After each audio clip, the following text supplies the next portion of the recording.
ઓમ શ્રી ગણેશાય નમઃ. જય શ્રી કૃષ્ણ મિત્રો. આજે આપણે સાંભળીશું વૈશાખ માસના સ્નાનની કથા. વૈશાખ સ્નાનનો કેટલો મહિમા છે, કેટલું મહત્ત્વ છે, એનું ફળ શું છે, તો આપણે આ વિડીયોમાં સાંભળીશું વૈશાખ સ્નાનની કથા, એનું ફળની કથા. આ એક વાંદરીની કથા છે મિત્રો. તો ખૂબ જ અદ્ભુત અને સરસ મજાની કથા પૂરા મનથી ધ્યાનથી સાંભળજો અને વિડીયો બીજાને શેર કરજો, જેથી બીજાઓને પણ કથા સાંભળવાનો અવસર મળે અને આપણને પુણ્ય મળે. ઓમ નમો ભગવતે વાસુદેવાય. જય શ્રી હરિ વિષ્ણુ. આજે મિત્રો વૈશાખ સ્નાનની એક સુંદર કથા આપણે સાંભળીશું. એક સમયની વાત છે. એક નગરમાં એક રાજા હતો. તે બહુ દયાળુ, ધર્માત્મા અને ભગવાન વિષ્ણુનો પરમ ભક્ત હતો. દરેક વર્ષે ગંગાજીમાં વૈશાખ સ્નાન કરતો. એક વખત જ્યારે વૈશાખ માસ આવ્યો ત્યારે રાજાએ એવો નિર્ણય લીધો કે આ નગરનો હું રાજા છું, તો મારે પૂરો અધિકાર છે કે હું સૌથી પહેલાં ગંગાજીમાં સ્નાન કરું. એણે આખા નગરમાં ઢંઢેરો પીટાવ્યો કે ગંગાજીમાં સૌથી પહેલાં એ સ્નાન કરશે અને પછી જ બીજા સ્નાન કરે.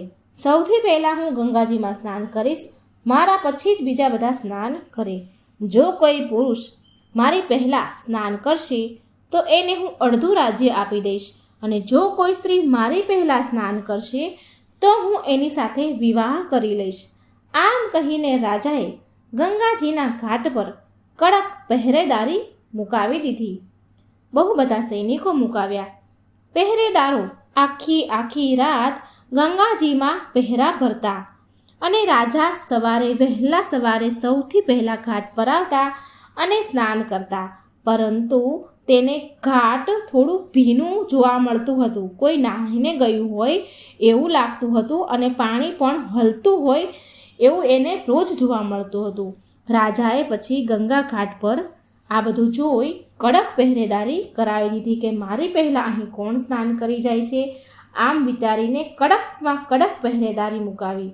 પરંતુ રોજ ફરી આવું જ થતું હતું, કારણ કે ઘાટના કિનારે ઝાડ પર એક વાંદરી રહેતી હતી, જે રોજ સવારે સૌથી પહેલાં ગંગાજીમાં સ્નાન કરતી હતી અને તેના પાછળના જન્મના કુકર્મથી તેને આ જન્મમાં વાંદરીનો અવતાર મળ્યો હતો અને એનો પાછળનો જન્મ એને યાદ હતો. એ ભગવાન વિષ્ણુની ભક્ત હતી, માટે વૈશાખ સ્નાન કરવા માટે રોજ ગંગાજીમાં આવતી હતી. અને જોતામાં વૈશાખ માસ પૂરો થવા આવ્યો. એક દિવસ એક સિપાહીએ વાંદરીને વહેલી સવારે ગંગાજીમાં સ્નાન કરીને બહાર નીકળતા જોઈ અને તેને પકડી લીધી, પિંજરામાં પૂરી દીધી.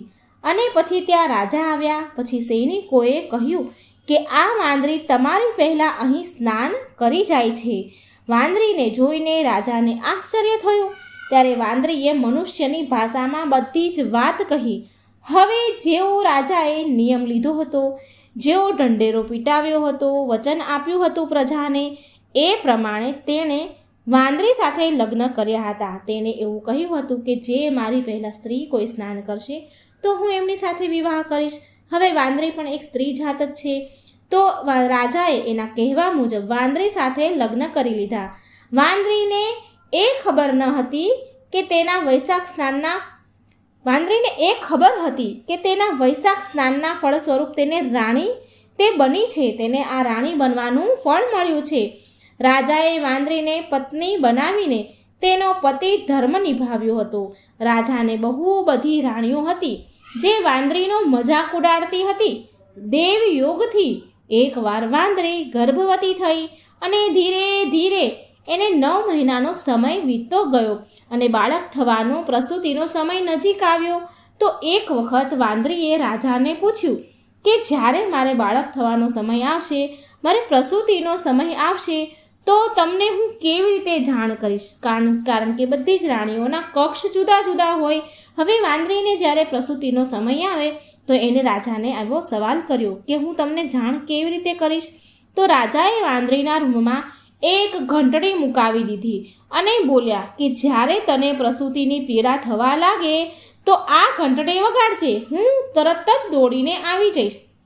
પછી ત્યાં બીજી રાણીઓ આવી તો એણે આ ઘંટડી જોઈ તો એ બીજી રાણીઓએ પૂછવા લાગી કે આ ઘંટડી કેમ લગાવી છે?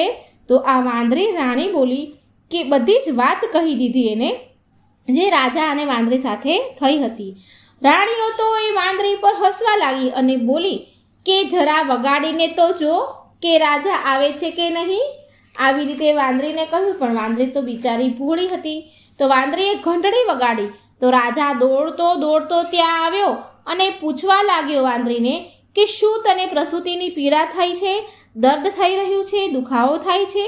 તો વાંદરી બોલી કે ના, હું તો જોઈ રહી હતી કે તમે આ ઘંટડી વગાડો તો આવો છો કે નહીં. આ સાંભળીને રાજાને બહુ ક્રોધ આવ્યો અને તેણે ગુસ્સામાં ઘંટડી ઉતારી દીધી. અને એક સમયે પછી થોડા દિવસ થયા તો એક સમયે વાંદરીને બહુ દુખાવો થયો, પ્રસૂતિની પીડા થવા લાગી. પ્રસૂતિનો સમય નજીક આવ્યો તો બીજી રાણીઓ ત્યાં વાંદરી પાસે આવી અને કહે છે કે તું આંખે પાટો બાંધી દે અને સૂઈ જા, આનાથી તને દુખાવો નહીં થાય. વૈશાખ માસના પુણ્યના પ્રભાવથી વાંદરીએ બહુ સુંદર બાળકને જન્મ આપ્યો અને આ બધું આ રાણીઓએ જોયું. રાણીઓ ત્યાં જ ઊભી હતી. હવે આ બાળકને જોઈને બધી રાણીઓને એક પુત્ર જન્મ આપ્યો હતો.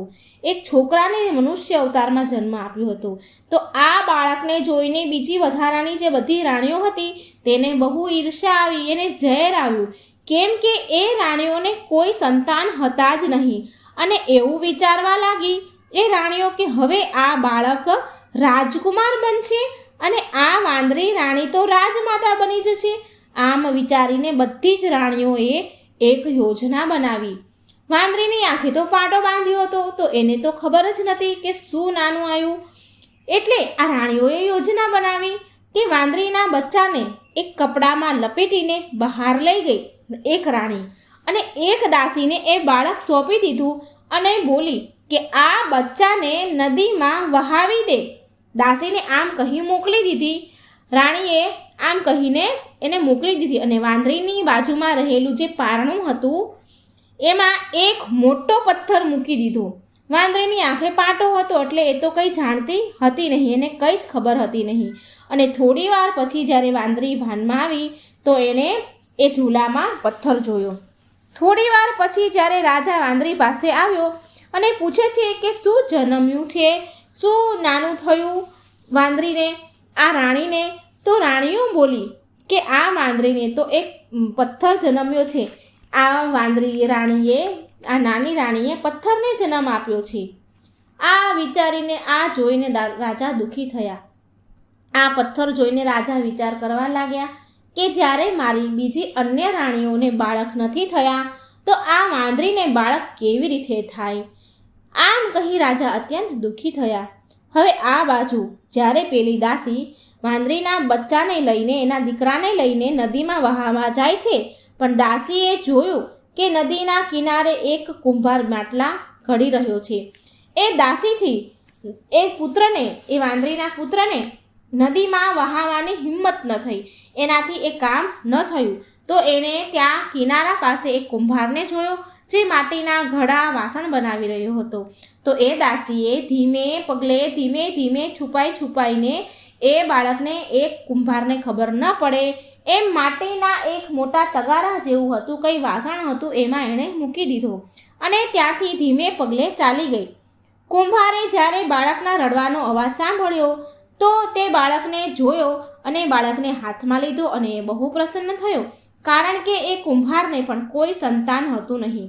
હવે તે કુંભાર અને તેની પત્ની કુંભારણી બહુ પ્રેમથી એ બાળકનો ઉછેર કરવા લાગ્યા, લાલન પાલન કરવા લાગ્યા. એ જાણતા હતા કે આ બાળક કોઈ ઉચ્ચ ઘરનું છે, ઊંચા મોટા પરિવારનું છે, કેમ કે એ બાળક એક રેશમી કપડામાં વીંટાયેલું હતું. જોતામાં સમય જતાં એ વાંદરીનો દીકરો મોટો થયો. તો એક દિવસ એ કૂવા પાસે રમી રહ્યો હતો.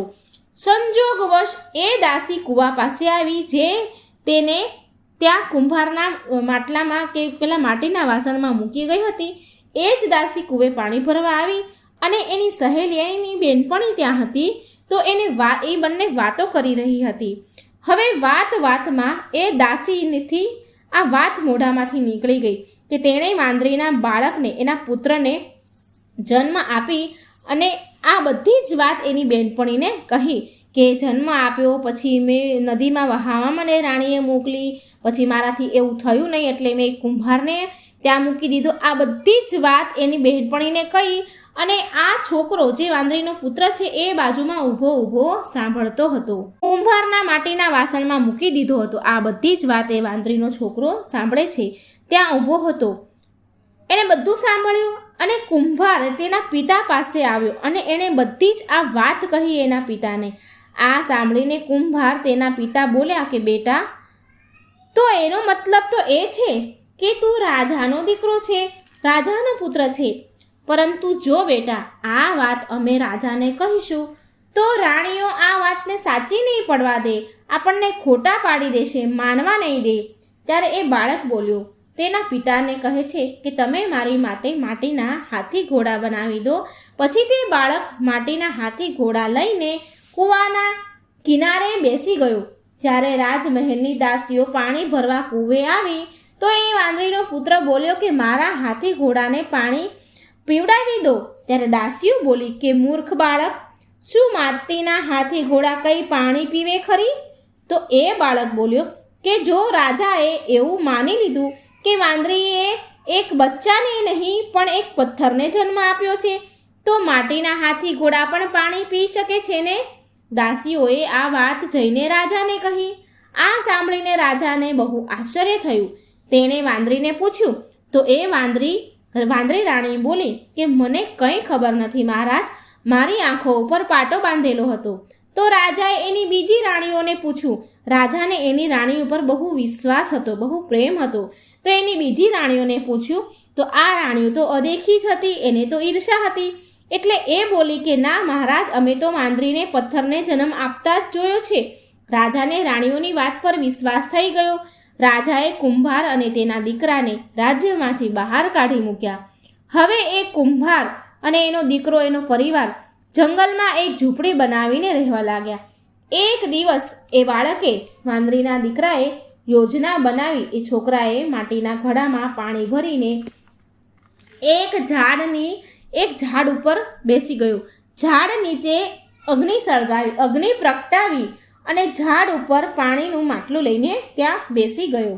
ત્યાં જંગલમાં થોડી છોકરીઓ રમી રહી હતી. એના જેવડી એ છોકરીઓ રમી રહી હતી. ત્યાં ઝાડના લાકડા કાપવા આવી હતી. એ છોકરીઓ ઝાડના લાકડા કાપી રહી હતી અને ખૂબ ગરમી હતી તો એને બહુ તરસ લાગી. તો તેણે એ ઝાડ પર બેઠેલા ત્યાં વાંદરીના છોકરાને જોયો કે ઝાડ પર કોઈ છોકરો બેઠો છે. એટલે એ છોકરીઓ તેની પાસે, એ છોકરા પાસે પાણી માંગવા ગઈ. કે તો એ છોકરો બોલ્યો કે હું તમને પાણી તો આપીશ, પણ એના બદલામાં તમારે મારું એક કામ કરવું પડશે. તમારે મારી પાછળ મારો આ રૂમાલ, જે મારું આ ધોતિયું પન્યું છે, એ પકડીને તમારે ચાલવું પડશે. હવે તરસના મારે વ્યાકુળ થયેલી હતી છોકરીઓ, તડપી રહી હતી તરસના મારે. તો એ છોકરીઓએ આ શરત હા કહી અને પછી એ છોકરો ઝાડ પરથી નીચે ઉતર્યો. અગ્નિ તો પ્રગટેલી જ હતી અને તે રૂમાલ પકડીને એ છોકરીઓ પાછળ એ છોકરાની ચાલવા લાગી. તો આ છોકરો, વાંદરીનો જે પુત્ર છે, તે પીપળાનું ઝાડ અને અગ્નિના ફરતે ફેરા ફરવાનું એણે શરૂ કરી દીધું. ફેરા પૂરા થયા અને પછી તેણે તે છોકરીઓને પણ પાણી પીવડાવ્યું. પાણી પીને બધી જ છોકરીઓ ઘરે આવી, પોતપોતાના ઘરે ચાલી ગઈ. ઘરે જઈને આ બધી જ વાત છોકરીઓએ તેના માતા પિતાને કહી અને બધી જ છોકરીઓના માતા પિતા જે હતા એ બધા જ ભેગા થયા અને રાજમહેલ પહોંચ્યા. અને રાજમહેલમાં પહોંચીને પુરોહિતને બધી જ વાત કહે છે. તો પુરોહિત બોલ્યા, ત્યાંના બ્રાહ્મણ હતા, એ બોલ્યા કે શું ત્યાં પીપળાના ઝાડની સાથે અગ્નિ પણ હતી? તો એ છોકરીઓએ કીધું હા, અગ્નિ પણ હતી. તો રાજ પુરોહિત બોલ્યા કે તો પછી આ બધી જ છોકરીઓના વિવાહ એ છોકરા સાથે થઈ ગયા છે. હવે રાજા બધાને સાથે લઈને એ છોકરાને મળવા માટે તેના ઘરે જંગલમાં પહોંચ્યા, તેની ઝૂંપડીએ, અને બોલ્યા કે છોકરા, તે આ બધી છોકરીઓ સાથે વિવાહ કર્યા છે? તો આ છોકરો બોલે છે કે હા, મેં આ બધી છોકરીઓ સાથે લગ્ન કર્યા છે. તો રાજા કહે છે તો પછી આ બધી તારી પત્ની થઈ, માટે તારે આ બધી છોકરીઓને તારી પત્ની સ્વરૂપે તારી પાસે રાખવી પડશે, તારા ઘરે રાખવી પડશે. તો એ છોકરો બોલ્યો, વાંદરીનો પુત્ર કહે છે કે હું તો જંગલમાં આમ તેમ ભટકું છું, મારા રહેવાના પણ ઠેકાણા નથી, મારી પાસે તો ઘર પણ નથી, તો આ બધાને હું ક્યાં રાખીશ? તો રાજાએ તે છોકરાને કહ્યું કે તું અમારી સાથે નગરમાં ચાલ, હું તારા માટે એક સરસ ઘર બનાવડાવીશ, જેથી તું આ બધી તારી પત્નીઓ સાથે તું રહી શકીશ. હવે જોત જોતામાં રાજાએ તેનું ઘર બનાવ્યું. જોત જોતામાં તેનું ઘર તૈયાર થયું અને પછી એની બધી જ પત્નીઓ સાથે એ છોકરો ત્યાં રહેવા લાગ્યો અને તેની બધી જ પત્નીઓને એક એક પુત્ર રત્ન થયા. હવે છોકરાએ રાજાને તેમની બધી રાણીઓ સહિત તેના ઘરે ભોજનનું આમંત્રણ આપ્યું. રાજા બધી જ રાણી સાથે તેના ઘરે ગયા, પરંતુ જે વાંદરી રાણી હતી એને ન લઈ ગયા. ત્યારે એ છોકરાએ પૂછ્યું કે મહારાજ, તમે તમારી સૌથી નાની રાણીને તમારી સાથે કેમ ન લાવ્યા? તો રાજા બોલ્યા કે એને કંઈ સમજ નથી પડતી, માટે તે બહાર આવતી જતી નથી. પણ છોકરાએ જીદ કરી, બહુ આગ્રહ કર્યો, એટલે રાજાએ વાંદરીને તેની માતાને ત્યાં બોલાવી. વાંદરી જમવા આવી એટલે તે છોકરાએ તે વાંદરીને તેની માતાને પગે લાગ્યો, આશીર્વાદ લીધો, તેની પૂજા કરી અને બધી જ પત્નીઓને તેની પત્નીઓ એને કહ્યું કે આ રાણીમાનો આદર કરતા આ બાળકોને એક એક કરી એમના ખોળામાં આપો અને એમને પગે લાગીને આશીર્વાદ લો. હવે આ બધું જોઈને બાકીની જે બીજી રાણીઓ રાજા સાથે આવી હતી એને ઈર્ષ્યા થઈ, એને ઝેર આવ્યું અને રાજાને કહે છે કે અમે અહીં ભોજન કરવા નહીં રહીએ, અમને અહીં ભોજન કરવા બોલાવીને અમારું અપમાન કરી રહ્યો છે આ છોકરો, અમે અહીં નહીં રોકાઈએ. આમ કહીને બીજી રાણીઓ ત્યાંથી ચાલી ગયા પછી એ છોકરાએ રાજાને કહ્યું કે આ મને જન્મ દેનારી મારી માતા છે. આ સાંભળી રાજા બોલ્યા કે અરે છોકરા, તું આ શું બોલી રહ્યો છે? ત્યારે તે છોકરાએ કહ્યું કે જે આ રાણીઓએ યોજના કરી હતી એ બધી જ વાત રાજાને કહી અને એ દાસીને બોલાવી જે તેને કુંભારની ત્યાં મૂકી આવી હતી તેની જોડે સાબિત કરાવડાવ્યું. અને આ સાંભળીને રાજાને બહુ ગુસ્સો આવ્યો, ક્રોધ આવ્યો અને તેની જે બધી ષડયંત્ર કરનારી રાણીઓને તેણે ત્યાગ કર્યો અને વાંદરી રાણી સાથે તેના પુત્ર, વહુ અને પૌત્રો સાથે સુખપૂર્વક રાજ કરવા લાગી. તો મિત્રો, આ હતો વૈશાખ માસના સ્નાનના મહિમા. જો મિત્રો આ વાર્તા કથા તમને સારી લાગે તો લાઈક કરજો, શેર કરજો અને મારી આ ચેનલને ભગવાનની કથાઓ સાંભળવા માટે સબસ્ક્રાઈબ જરૂર કરી દેજો. જય શ્રી કૃષ્ણ. રાધે રાધે. Thank you.